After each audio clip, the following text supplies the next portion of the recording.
বেশি গোল্ড লাভার। সো আমাকে বিয়ে করতে হলে অ্যাটলিস্ট 50 ভরি স্বর্ণ দিতে হবে, বাট মাসিক ইনকাম থাকলে হবে। দেখতেও মাশাআল্লাহ আমি মনে করি আমি সুন্দর, সো সুন্দরী বউ পালতে হলে একটু বেশি খরচ করতেই হয়। আমি একটা গুড লাভার, আমাকে বিয়ে করতে হলে 50 ভরি স্বর্ণ দিতে হবে। শালির গর শালি, এ তোর নিচর ওখান পরিষ্কার নি, পরিষ্কার আছে নি দেখ ওখান তার আগে একটু পরিষ্কার কর।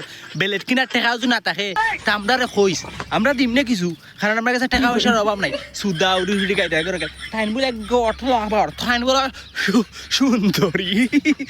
তাই তুই সুন্দরী কথা আমি কিতা ভাই, তাই তুই সুন্দরী কথা আমি কিতা? সুদাউরির ভিতরে তো আমি বিশ্ব সেরা হয়েছে গে পুরুষ, সুন্দর পুরুষ। তা আমার বিয়া, আমি তো তোরা বিয়া করার তুই তো উঠতে দেওয়া লাগে, কারণ বিশ্ব সুন্দরী দামাই হইবে। ঠিক মতো কতই কইতে না, তাই বলে সুন্দরী, তাই বলে 50 লাখ টাকা দেওয়া লাগবে খাবিন। তাই 50 বছর স্বর্ণ, স্বর্ণ নি বাবা রে বাবা, তোমার উন্দালে উঠতে নি 50 বাড়ি স্বর্ণ। সুদাউরির রুড়ি